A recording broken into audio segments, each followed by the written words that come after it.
as Americans. So these parties here, these candidates, have a special requests that you be attentive and that you participate, that you cheer out, that you get emotionally engaged in what's going on here. They've worked really hard and they want this to be a lively occasion. Also, this might be even more important and more difficult.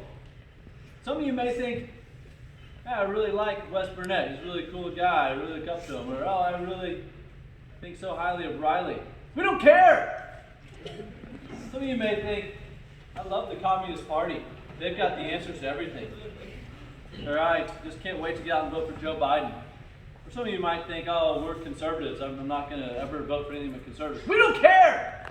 We want you to evaluate the arguments put forth today on these important issues. Keep an open mind, and when it's your chance to cast a ballot, vote based on what you hear in the next hour, hear and see in the next hour. So thank you, and let us begin.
Now let's welcome conservative candidate himself, Mr. Riley Nix.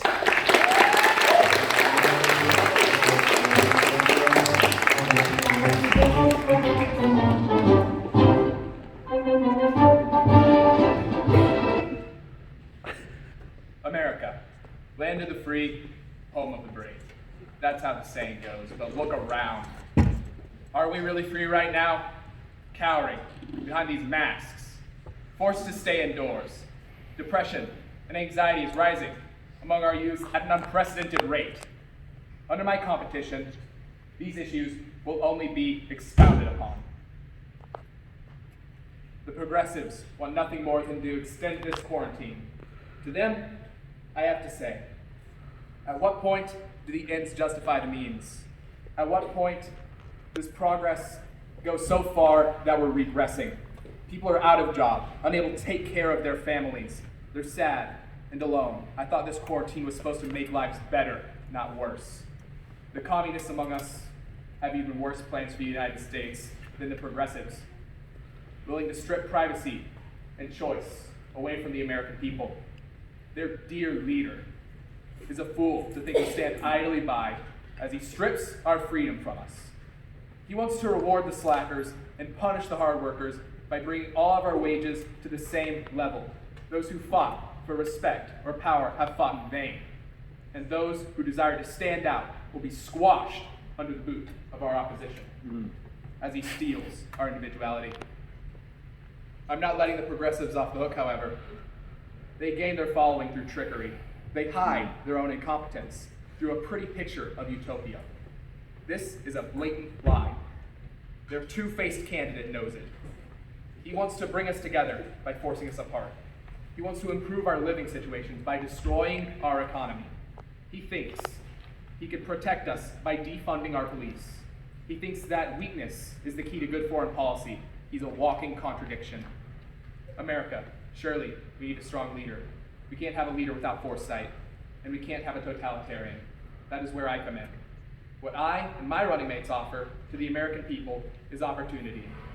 We want to give you the opportunity to be with the ones you love, the opportunity to be unique, to climb that social ladder, to feel safe. If this is what you want, if this is what you share with us, then you know who to vote for. Vote conservative. Vote opportunity.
He is a friend to everyone.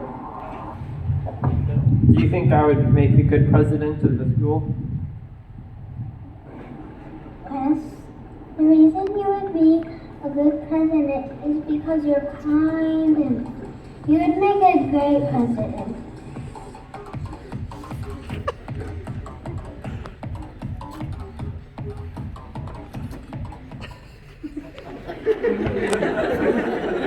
Now let us welcome the candidate himself, Wes Burnett.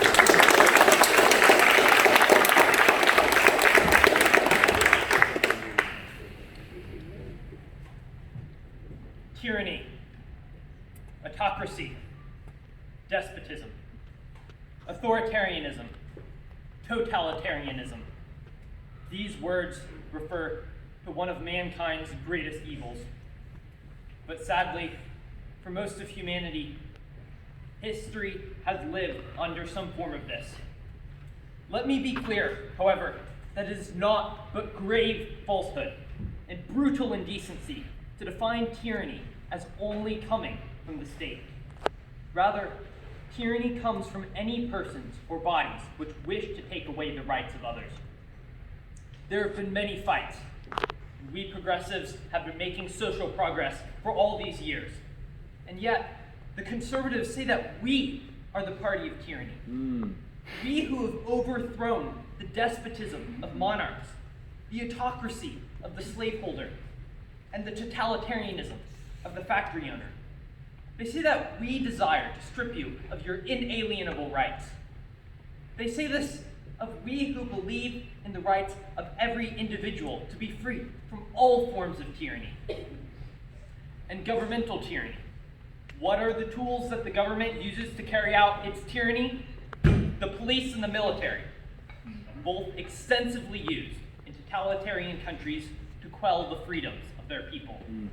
Need I remind you of the atrocities committed by China's military at Tiananmen Square, where China massacred its own people, or the Red Terror of Russia's secret police, where people disappeared from their homes, never heard of again. We progressives know about this past, and thus we stand on a platform of reducing the size of the police and decreasing military funding. In contrast, the conservatives believe in increasing military funding and having more police, yet they say that we desire to give more power to the government. Let me restate it. They have the audacity to say that we desire to give more power to the government. The conservatives, who literally say that they want the government to have more bombs, more police, and more nuclear weapons, say that we progressives want the government to have more power. What blatant hypocrisy is this? So here we progressives stand accused. Therefore, let me ask you, look into your heart. We all know that we must look to the future, not to the past. We must believe in progress, not regress. We need innovation, not stagnation. And that is what it means to be a progressive. Thank you.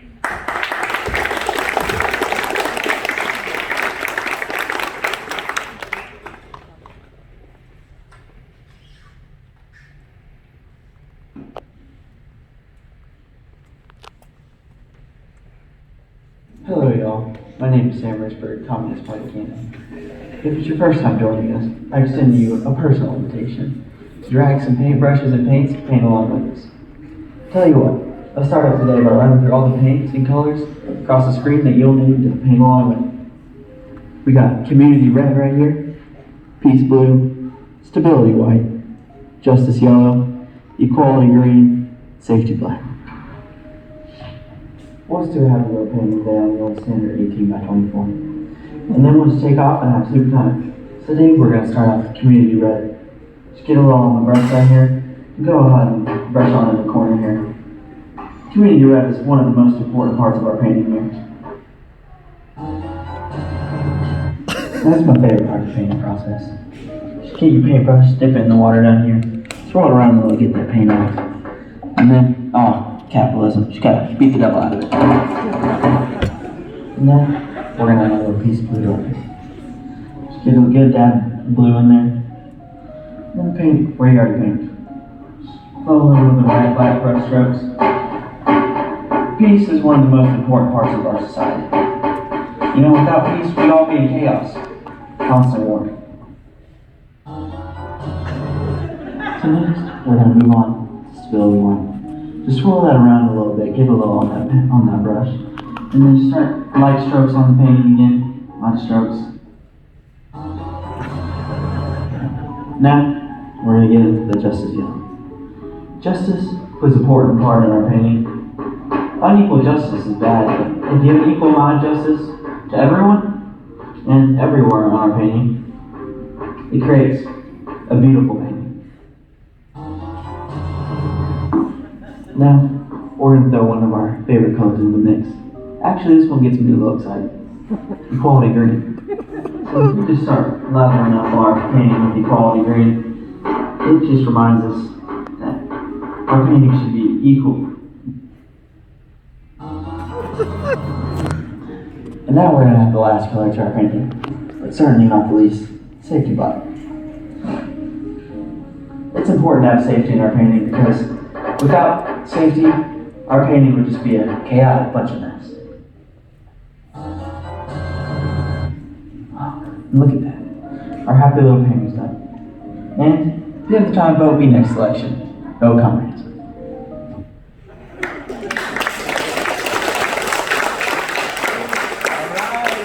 Welcome our communist candidate, Mr. Sam Richburg.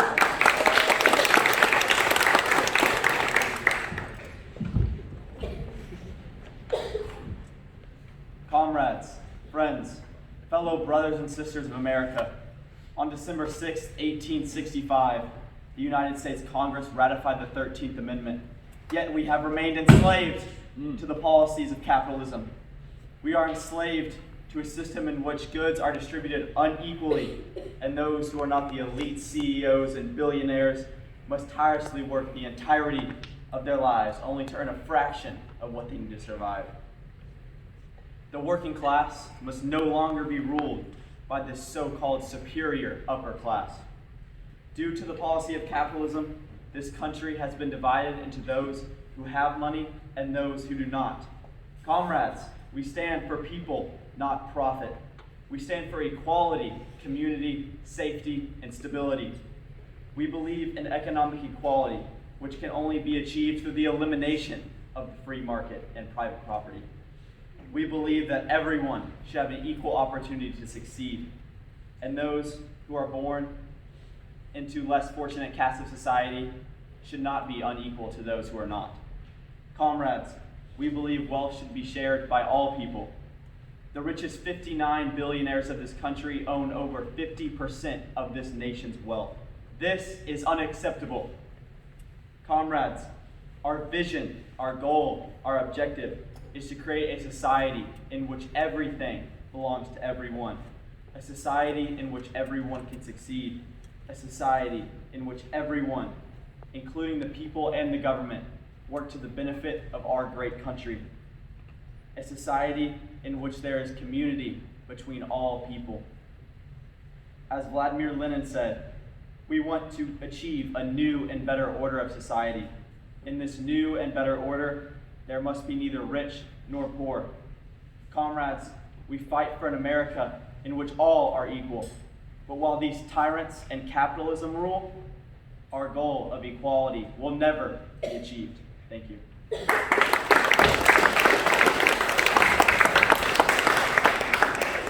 The first issue we're going to consider is that of foreign policy and the role of the United States abroad. And to introduce the topic, Faith Linder has prepared an educational video. Foreign policy is designed to protect the national interests of the state. Modern foreign policy has become quite complex.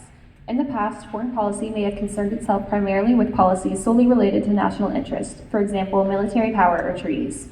Currently, foreign policy encompasses trade, finance, human rights, environmental, and cultural issues. All of these issues in some way impact how countries interact with one another and how they pursue their national interests worldwide. Hey, hi!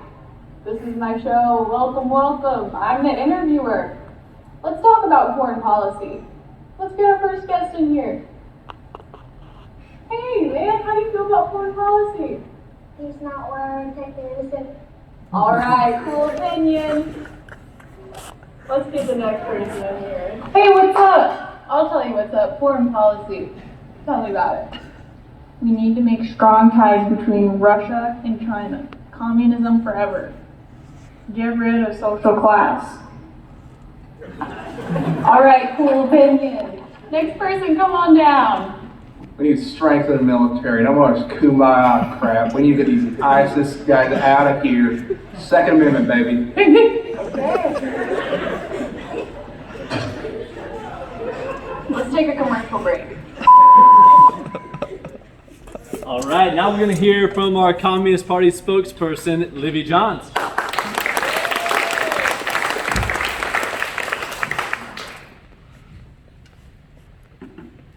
In the Bible, the book of James states, "What is causing the quarrels and fights among you? Do they come from the evil desires at war within you?" In the capitalistic states, what causes war and deaths of thousands of Americans? Greed. Capitalistic greed consumes the different countries around the world and disrupts the harmony of Earth. An ideal state of happiness around the world can only be achieved through the disarming of the powers of the current capitalistic government. We must ultimately head towards a new direction, comrades, towards a society where every person in the world is given the same rights as everyone else. We all live in harmony in this world, together without war or conflicts. But how do we achieve this? Although it will not be easy, the people of the United States have the capabilities to inspire other countries to erect this new social order. Together, we shall work with the world's greatest powers to create a world devoid of the evils of individualism and rally together in a collectivist utopia of workers, where we all shall be equal, united in our righteous cause. Countries like China and the USSR hold policies like us. They divide their foreign affairs to focus on the people first. They branch their allies from their enemies. Then they use their resources to support their allies financially and in war. Other countries see their aid and desire to ally with them. Comrades, we want to be that country. We want to be the country that others rely on, and in return, we keep the people safe of terrorists, war, and death. We must endeavor to create strong ties with our communist comrades to eliminate the destructive, blood-sucking capitalist policies and culture from the world. Comrades, unite with us and help America work closely with all other countries to eliminate capitalism, the necrosis of humanity. Help us destroy the greediness of capitalistic America and end pain and war. Thank you. A strong speech. Let's hear from our progressive spokesman, Ben Sautel.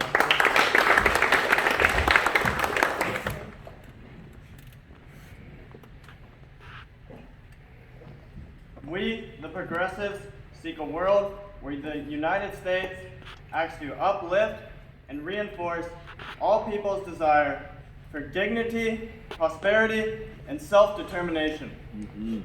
We believe we can best achieve this goal by building a global movement for change rooted in our shared values of justice, equality, and security for all. Those backwards conservatives over there are always increasing tension with the rest of the world. Just this year, they brought us to the brink of World War III. firing an airstrike into Baghdad. This would have killed hundreds and thousands of American citizens. We must not let the conservatives destroy this country. We recognize our endless wars and exploitative economic policies are often driven by corporations who benefit from the expansion of conflict around the world. At his farewell address in 1961, President Dwight Eisenhower, a retired five-star Army general and the man who led the Allies on D-Day, gave the nation a dire warning about what he described as a threat to democratic government. He called it the military-industrial complex, a formidable union of defense contractors and the armed forces. 60 years ago today, Eisenhower, a military hero, begged the country to wake up to the danger of the immense military establishment of war joining with the massive weapons industry, whereby constant military engagement leads to never-ending profit for these massive weapons corporations. Wake up, America! We must reconceptualize our national security spending to instead invest in people, programs, and industries that empower individuals, workers, institutions, and communities to support human needs. Endless wars, the empowerment of autocrats, and human rights abusers will not keep us safe. The United States' safety depends on building security for all people around the world, not simply on the might of our military. I close with the words of President Eisenhower, who was so wisely counseled that we must learn how to compose differences, not with arms, but with intellect and decent purposes. Do you want to be safe? Do you want an end to never-ending war? Vote progressive. Thank you. Okay, and now the conservatives have their chance to respond. Miss Olivia Logie.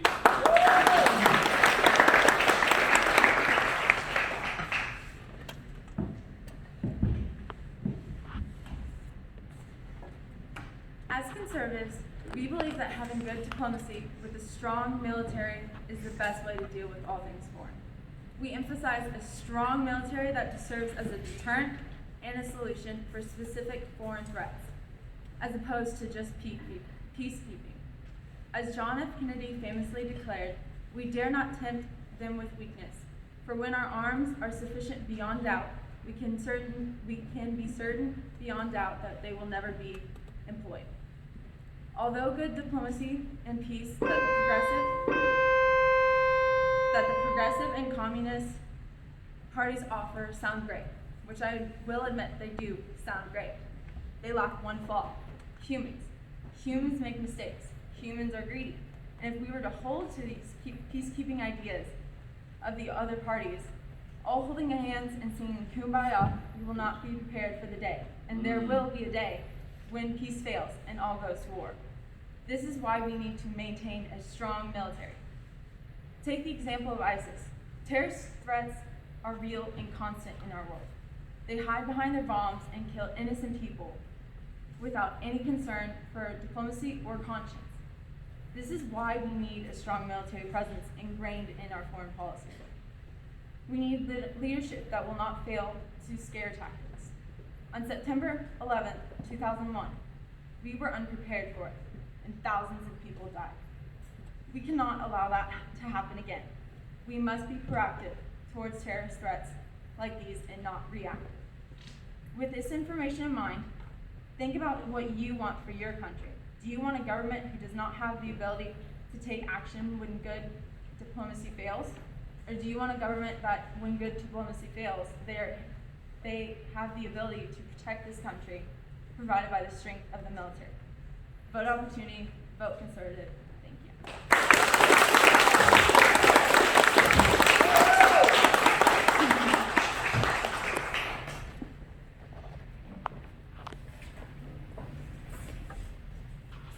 Comrades of America, let's take a walk.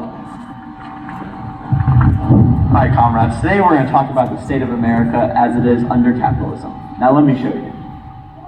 Violence, barbarity, and vastly reaching civil unrest as never seen before in the history of America. Unrivaled nationwide upheaval and furor engendered by decades of systemic racism. Escalating, sadistic police brutality towards minorities and the underprivileged. Unprecedented poverty instigated by capitalist policies riddled with unrelenting avarice. Los Angeles Times as a national. Now that you've seen America under the capitalist tyranny of the day, let's take a look at our conservative candidate, Riley Nix.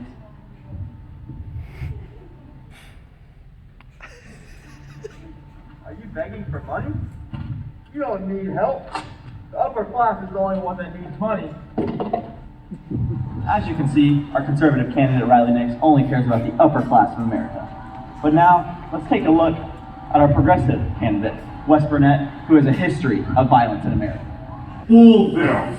Are you sure this is good place for you to be all alone?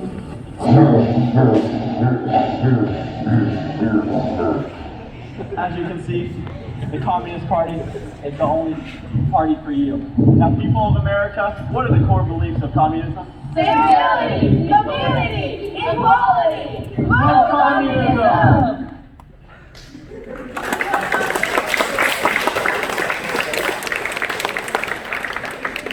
Now let us consider our first of three domestic issues, the first being our nation's response to the COVID challenge. With more than 600,000 confirmed cases and close to 27,000 deaths, the USA has become the current center of the global coronavirus disease 2019 pandemic. Fewer than 3 months have elapsed since the first severe acute respiratory syndrome coronavirus infection in Washington state was confirmed by the U.S. Centers for Disease Control and Prevention.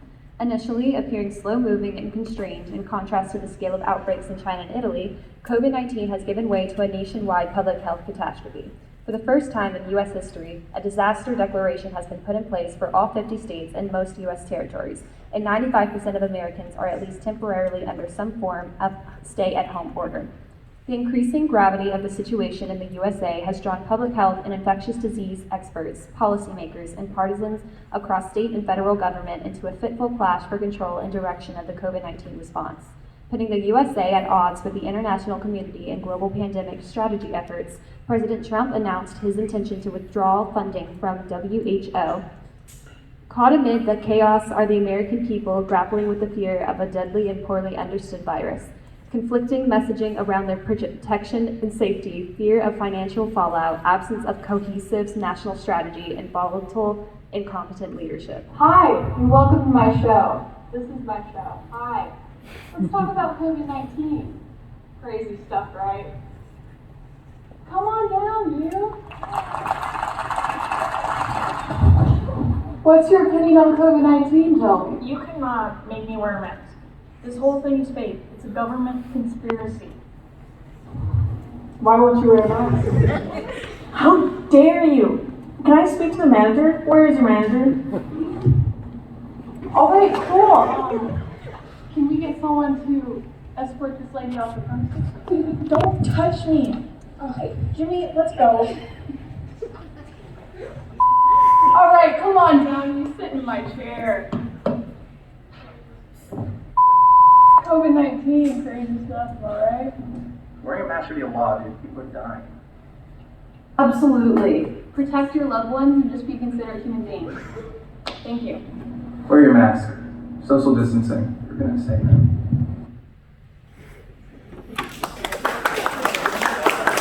Okay, and we're going to welcome our conservative spokeswoman back to the stage, Miss Olivia Logie.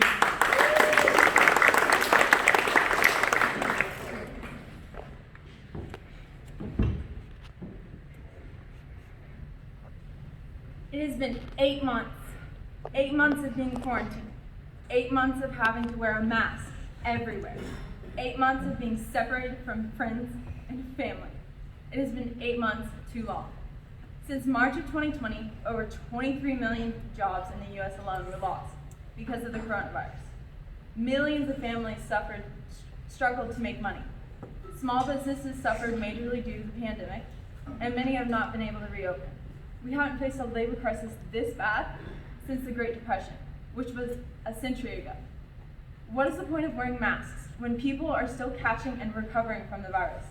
The majority of the rapidly increasing deaths reported were victims of pre-existing medical conditions and the adults over the age of 60 because their immune systems weaken with age. We need to return to our regular lives. We must not live in fear. The media has had a huge influence on the way US handled protocols about COVID-19. At first, it was merely another strain of the flu. Then a week later, it was this deadly virus that was killing hundreds, thousands of people. No one knows what to believe anymore. Sadly, our current media has hijacked this outbreak and turned it into a liar's paradise. It is completely outrageous that they care nothing about the national health and security, but rather of hype and hysteria. As we conservatives believe that truthful information should be shared. The media is always changing, always contradicting itself, just like our opposing parties. So what can you believe? What can you trust? Well, you can trust that we, the Conservative Party, will handle situations such as these with the utmost care and complete honesty. Vote opportunity, vote conservative. Thank you.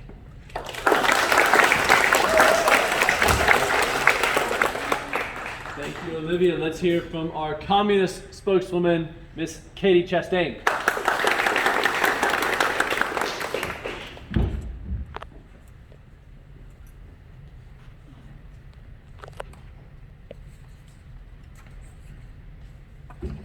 $7.79 million cases of the coronavirus, 215,000 deaths.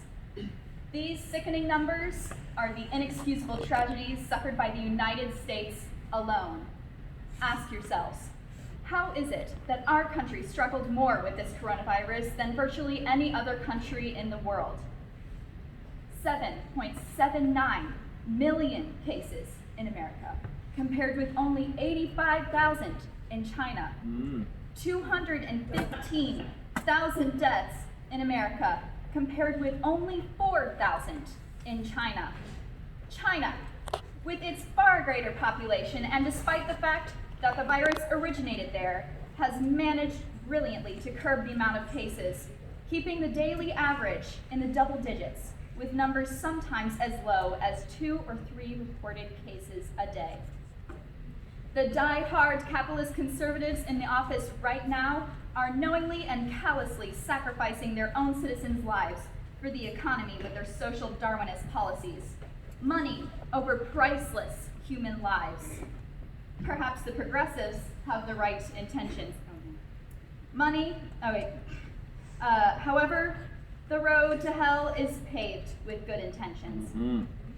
They offer no real solutions, and they are completely incapable to lead this country in the right direction. This inhumanity needs to end now. This aimless meandering in the dark needs to end now. What our country needs right now is a strong plenary government that will not be afraid to lead, that will not be afraid to back down from this challenge, and will not be afraid to put its #1 priority on you, on the strong, persevering, hardworking people of America, on your life, on the lives of every American. With our administration in office, we pledge to first and foremost put an end to these dangerous, avaricious capitalist policies. We will pass sweeping legislation that mandates compliance with masks and social distancing. We will declare a national emergency, federalize the pharmaceutical companies to produce sure, rigorously tested medicines and vaccines.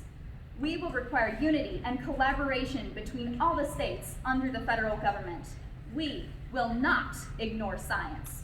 Comrades, it is clear that we need to change course as a nation. We cannot survive if we remain divided any longer. We must unite together as one powerful, collective, and cohesive force to defeat this scourge and to clear the future for advancement together. Join us, comrades. Join us for a future of health. Join us for a future of quality of life. Join us for stability. Join us for equality. Join us for never-before-seen advancement together. Vote communism.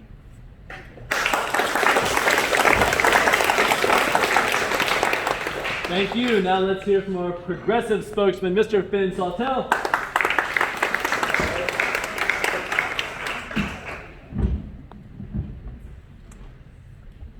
I am removing my mask so all y'all can hear my message clearly, and due to our social distancing protocols, I feel safe to do so. I cannot believe we are even debating whether we should be wearing masks or not. This is unacceptable. Do the conservatives not even care about our lives? We believe that human life is far more important than economics. We believe lockdowns and government regulations are necessary until we find a vaccine or other suitable alternative to preserve life. The conservatives have killed over 200,000 American citizens and still are persuading people not to wear masks. Preach it. We do not think that people's lives should be endangered simply so that big companies can keep making more and more money. This is totally new to us, and we do not want to repeat the Great Plagues, and we want to be as cautious as possible. Everyone must wear a mask in public areas so we can beat this thing and be able to focus on getting back on track economically. The Conservative Party is causing the death rate to go up every single day. We will make sure this goes down. We can truly beat this thing and save lives by social distancing and wearing masks. Is it that hard to just put on a mask in public areas? We, the Progressive Party, are not selfish like the Conservatives, who say they can't breathe after wearing a mask for 30 seconds. Oh, I can't breathe, oh. This is sickening. We believe our grandparents should be able to see their great-grandchildren. We do not want this tradition to end. Do you? Vote Progressive. Thank you.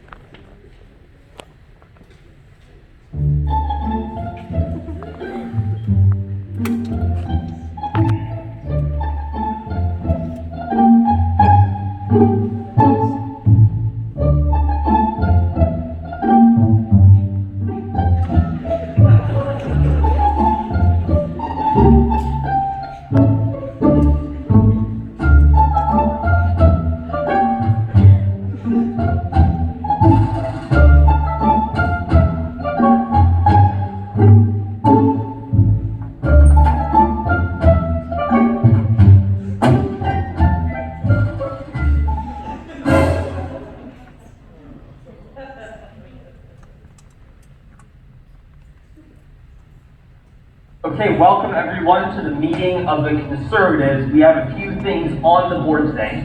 First of all, we are going to have a brainstorming session on how we oppress the minorities. Second of all, we think that the minimum wage is far too high and the poor people are getting far too much money, and that is really just ruining our society. And also, we need to remove women's rights. They've gotten, hey, you woman, get out of here, get back in the kitchen.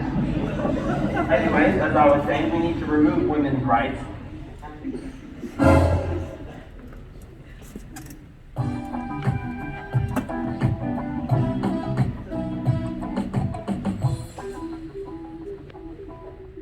The next issue we're going to consider is that of a minimum wage or guaranteed basic income or a living wage.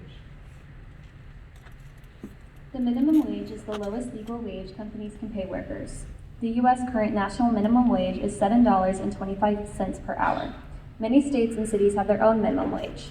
Employees receive whichever is higher, the federal or local minimum wage. Hey, how are you? This is my show. I'm the interviewer as always. Today we're going to be talking about living wages. Fun stuff. Hi, my name's John. I work at the local HEB, and I get paid minimum wage, and it's just not enough to take care of my family. I can't pay the groceries, I can't pay the electric, I can't pay the water, and I think my kids are going to have to move out, and my wife is just, that's how it works.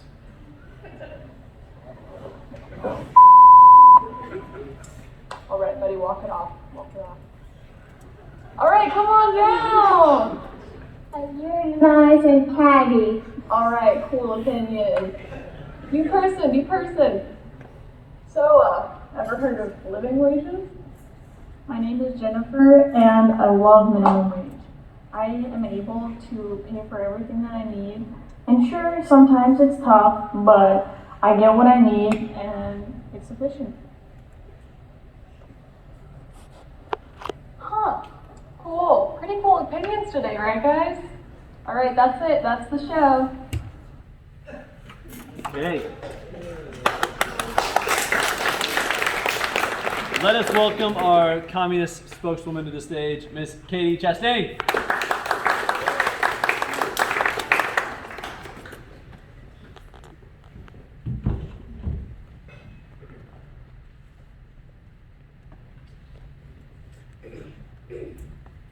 In every area of our society, there exist deafening undertones of discrimination and inequality. There is discrimination on the grounds of gender, race, age, culture, religion, the list goes on and on. Capitalism has created this highly polarized society, and it was built to benefit one category, the white male. Everyone else living under the system is simply swimming against the current in a futile and Sisyphean effort.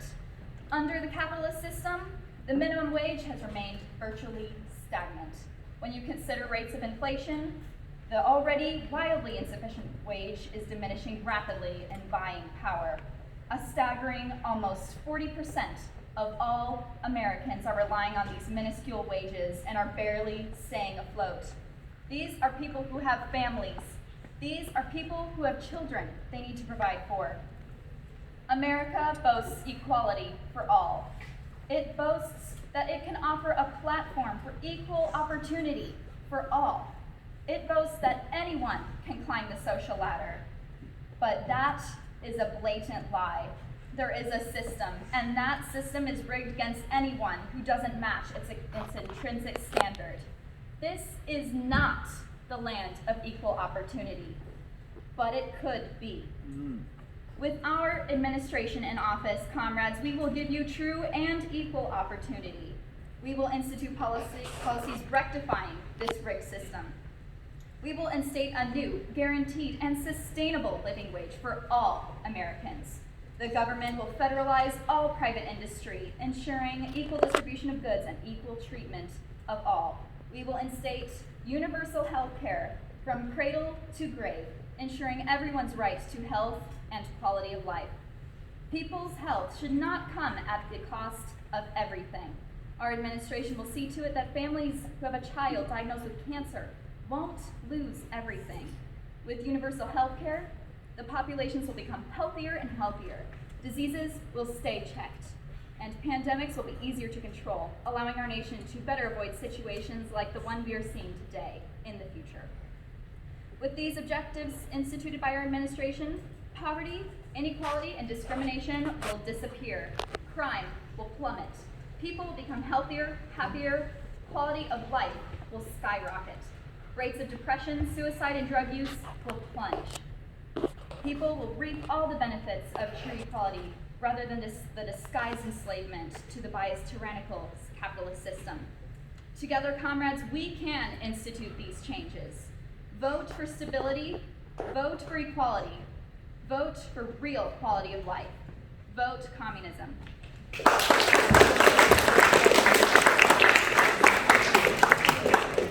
Now let's hear from our progressive spokeswoman, Miss Josie Peven.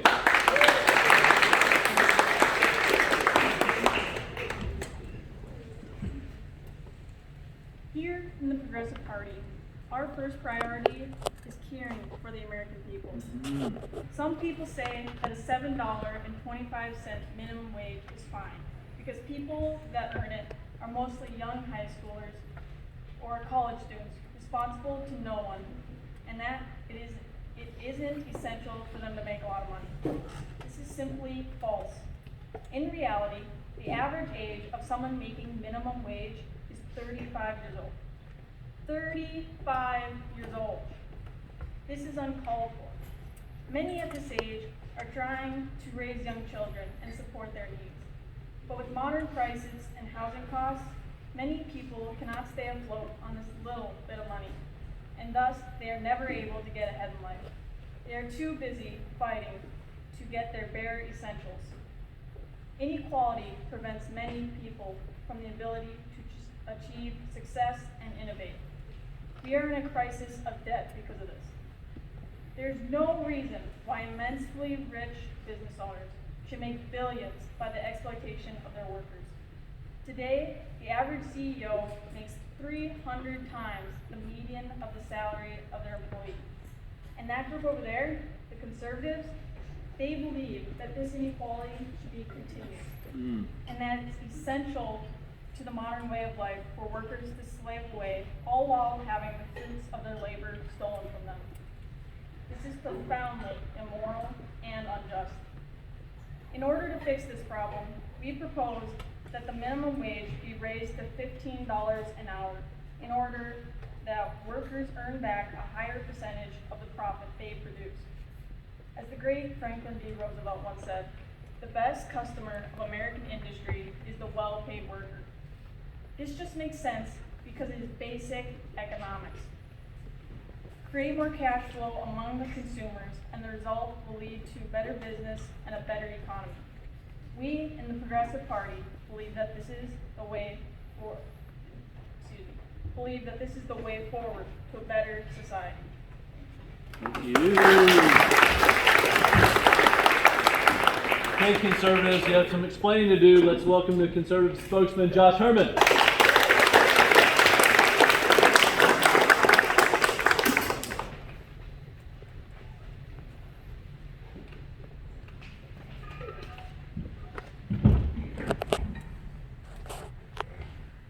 Do you know what is satisfying?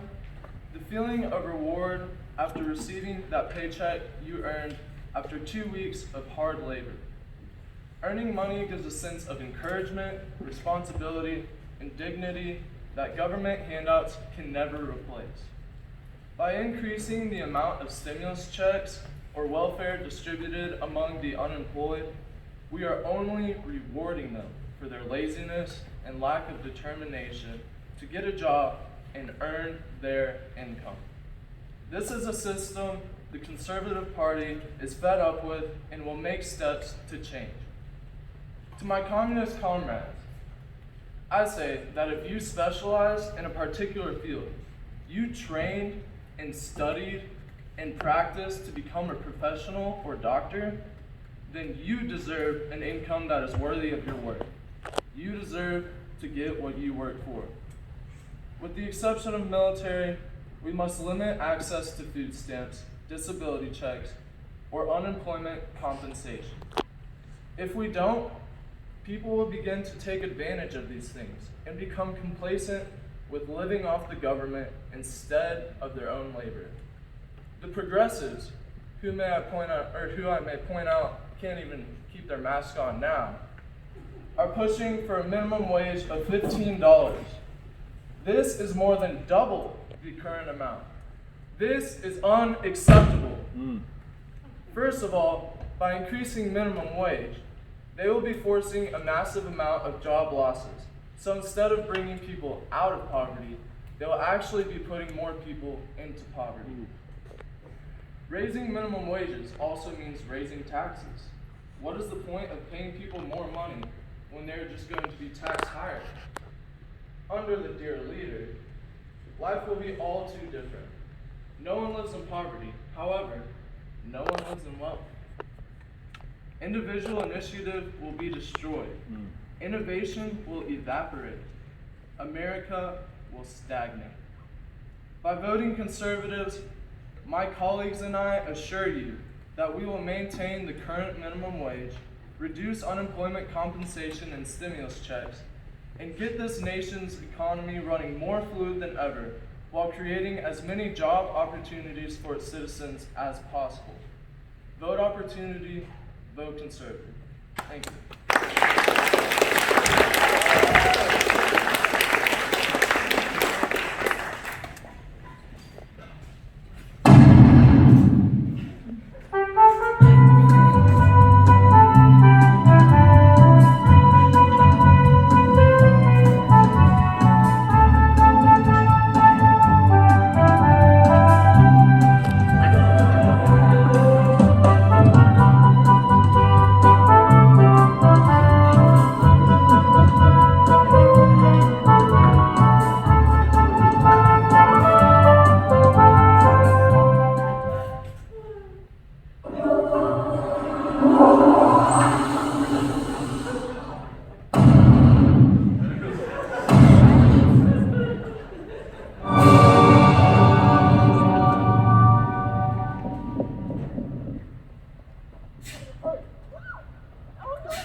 final issue to be debated is that of police reform. A controversial use of force by a police officer can jeopardize the stability of a police department and its relationships with the community overnight. Beginning in the summer of 2014, the policing profession in the United States was shaken by a series of incidents, including the police-involved deaths of Eric Garner in Staten Island, New York, and Michael Brown in Ferguson, Missouri, and continuing with at least a dozen other controversial police uses of forces that received nationwide and even international attention. Large-scale community protests and news media responses to these incidents sparked a national debate on police use of force, causing many police agencies to take a closer look at their use of force policies, training, and accountability systems. Police leaders are changing policies, training, and police culture with respect to use of force. A number of departments have begun to build their use of force policies around statements of principle, emphasizing the sanctity of all human life. Hello, and welcome to my show. I'm the interviewer. Let's discuss the U.S. police system. Let's see who we have here today. Hey, so how do you feel about policing? Hello? Hold on. It's like a 14-year-old boy on Twitter for something that he tweeted 4 years ago. Oh.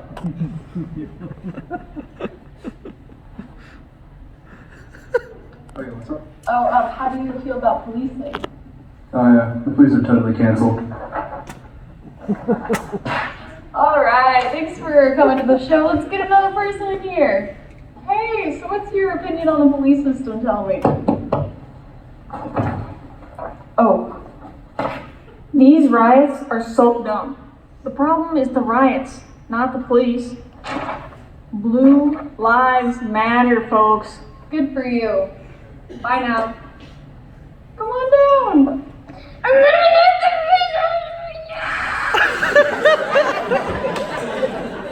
folks, that's where America stands right now. All right, and let's welcome our communist spokeswoman, Miss Libby Johns.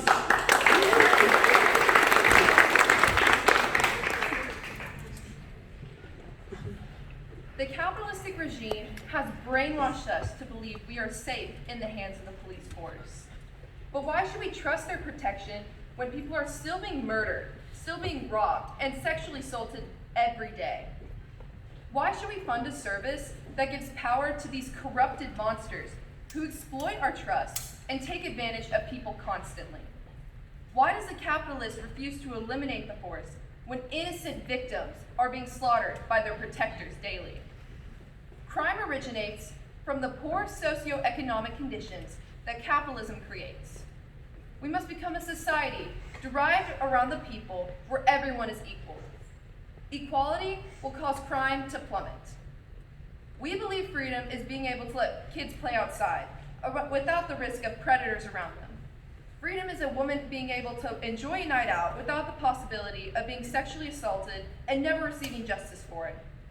Freedom is a black man walking, a black woman relaxing in her home, or a black child playing with a toy gun without the dangers of being murdered by their protectors.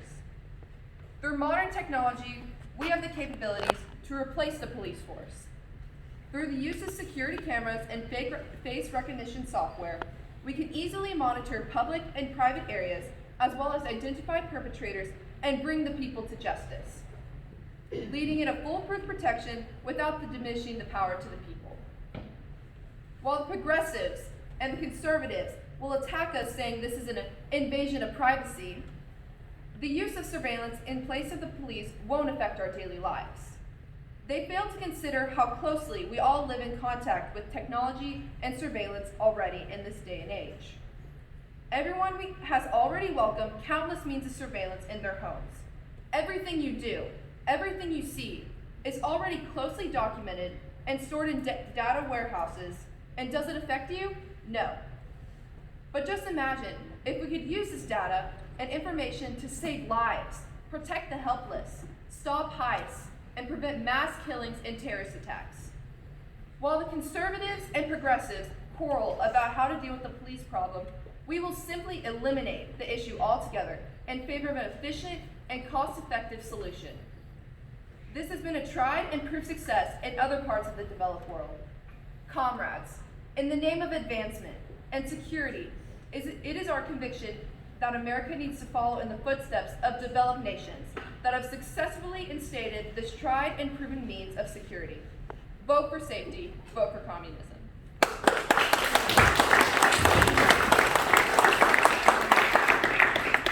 We welcome our progressive spokeswoman to the stage for the final time, Miss Josie Fiebig.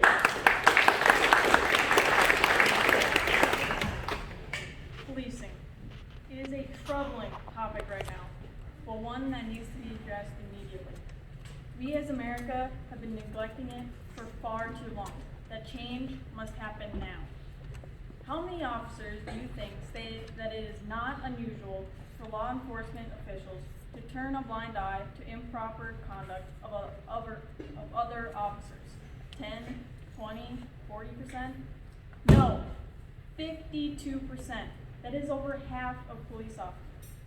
61% of police officers state that they do not always report serious abuse that has been directly observed by fellow officers. And can you even fathom that 84% of police officers have stated in a recent survey that they have directly witnessed a fellow officer using more force than was necessary? And sadly, people who are black are twice as likely to be killed by a police officer while being unarmed compared to a white individual. These are alarming statistics. In the Progressive Party, we do not want to obliterate the police like the bigoted Communist Party, but we call for reform. In this reform, we will first empower attorneys general and the Justice Department to play a much larger role in its oversight of police agencies. For example, it would create a grant program to allow attorneys general to independently investigate police misconduct and excessive use of force. This would prevent police from escaping from unlawful practices. Secondly, it would take some funding away from the police, because why should we be rewarding police officers that do not do their job and are harming our communities? With this money, we will reinvest it into the black communities, giving them resources to succeed.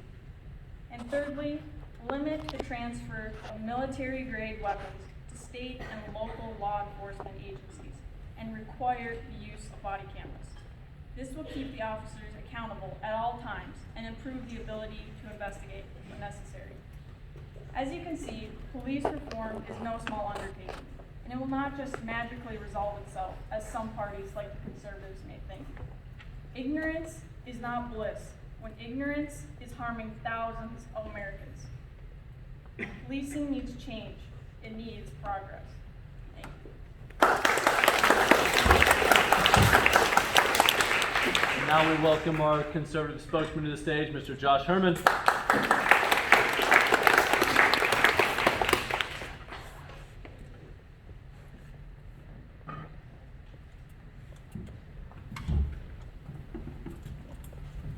How many of you are perfect? None of you, right? Nobody is perfect, not even the police. Perfection is an unattainable goal. Police make mistakes, just like professional athletes, lawyers, surgeons, or even us. But no profession works harder to correct their mistakes. According to the FBI reports, violent crime rates have dropped a whopping 51% between 1993 and 2018 due to improved police procedures. In 2019 alone, 135 law enforcement officers were killed in the line of duty and 18,005 were injured. By defunding the police, the progressives are taking away the jobs of 800,000 Americans. The police are not the problem. The politicians and activists are. The police did not create the failed urban policies that have locked people into generational poverty. The police are not responsible for fatherless homes, failing schools, and bad lifestyle choices, nor are they responsible for the lack of respect they get. It is this lack of respect for authority, fostered over decades by the progressive left, that has led to the needless deaths of so many young black men. These men refuse to obey lawful commands instructed by the police because they have been trained by the progressives that all police are corrupt, dangerous, and racist. That is not true. The Communist Party wants to eliminate your freedom by setting up cameras in every alleyway, every house, every bathroom. We cannot allow them to take away your privacy. What are you going to do when a burglar comes into your house in the middle of the night? Are you going to call your neighbor who's on vacation or asleep? Call Stress Line for a little preemptive therapy session. No! We want the ability to call trained police officers to protect our families and defend our nation's peace. Save our police, save America. Vote conservative.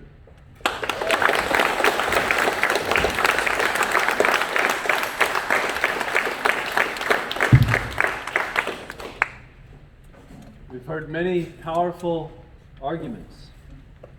Let's give our candidates one last final word. Our dear leader, Mr. Richburg.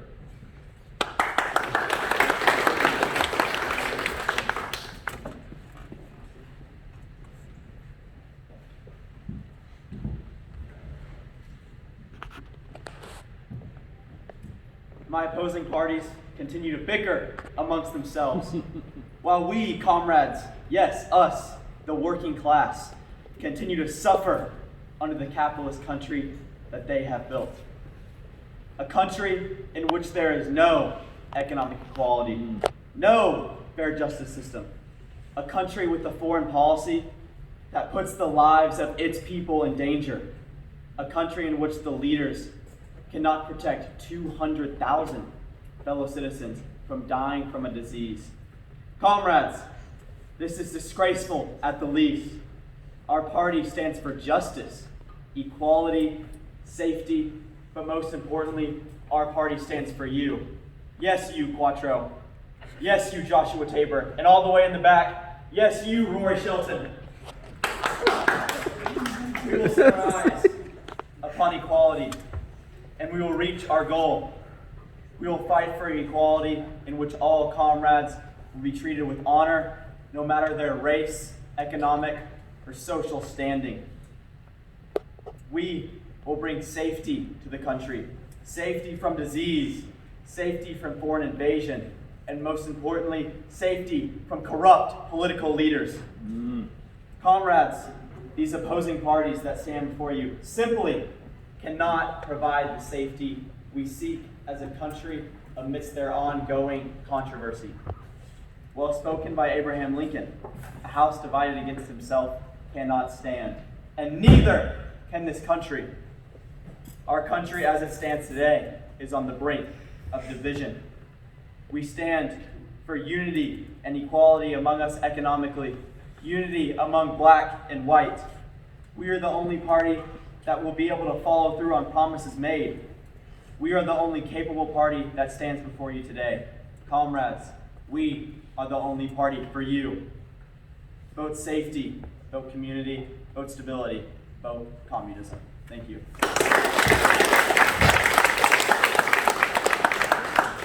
Thank you, Mr. Richburg. And now let's hear from our conservative candidate, Mr. Riley Nix.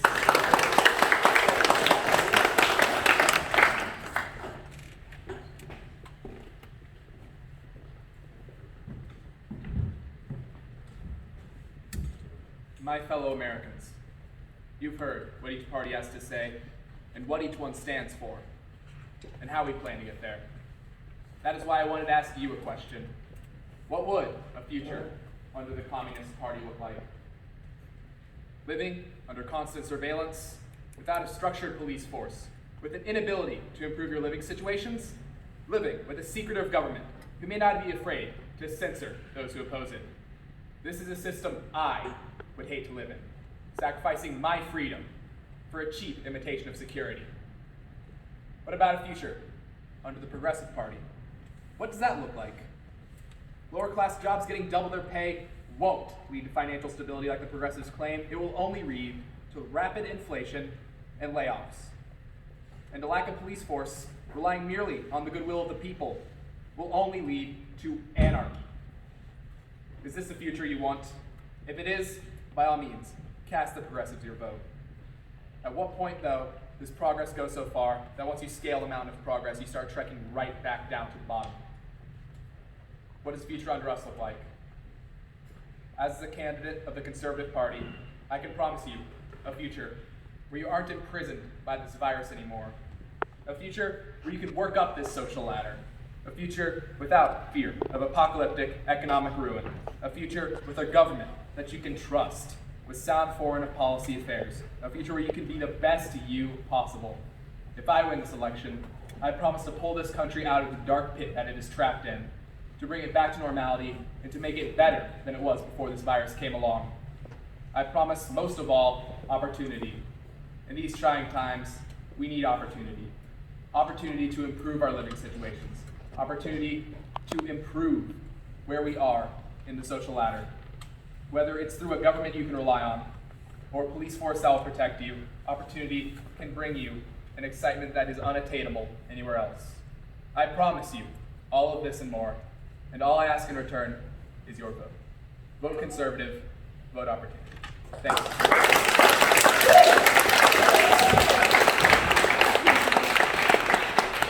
Now our final remarks for the day. Let's hear from our progressive candidate, Mr. Wes Burnett. We, the Progressive Party, have a vision. It is a vision that has existed since the beginning of history, since the beginning of time. Simply put, we, the Progressive Party, believe in the future, in the ability of humanity to improve its conditions. Humanity is not stuck in a static world. Every one of us holds in him or herself the ability to better the lives of all men. The way to the future is forwards, not backwards. We look ahead to what humanity could be, and that is what gives us our conviction. This is our vision. But at this moment, we have a great enemy that stands in our way. A great bloated monolith that has opposed the progress of humanity at every turn. This malevolent force manifests itself now in the form of the Conservative Party. These so-called conservatives say that they believe in history and heritage. Ha! How ironic. Because the conservatives have been wrong on every single issue in the past 200 years. Just look at it. In the 1960s, we saw the end of segregation, something advocated for by the progressives and opposed by the conservatives. And looking back on it, we know that the progressives were right and the conservatives were wrong. And before that, we had the battle for women's suffrage. This was a fight dear to the heart of our party's founder, the great Theodore Roosevelt. He fought for women's rights and advocated for the progressive ideal. And once again, this movement was opposed by the conservatives. But in 1919, we triumphed over evil, and women earned the right to vote. And we find that the progressives were right and the conservatives were wrong. These are not a few isolated issues. Rather, on every single issue, from slavery to monarchism, the progressives have been right and the conservatives have been wrong. History proves our ideas, not theirs. How foolish would it be to trust a person who consistently makes mistakes? In the same way, would it not be foolish to trust a party that is consistently wrong? The conservatives like to say that they care about logic, about fact, and about reason. So come take a look at my logic. We progressives have always been on the right side of history. So would it not be logical to think that once again we would be right? This is my question to you today. We choose to take up that mantle now. We inherit the vision of our great founding fathers who fought against British oppression and showed us the way forward. We honor them today and ask you not to forget their belief in humanity's ability to change for the better. This is our ideal. This is our belief. This is our vision. Vote progressive.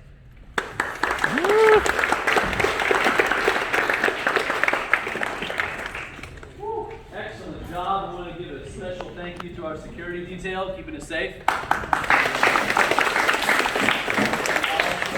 like to instruct you guys to head to room 108 over there, and you'll conduct a fair and very prompt election. So now y'all have the opportunity to cast a vote. Everyone who's in attendance. And again, it's not a problem.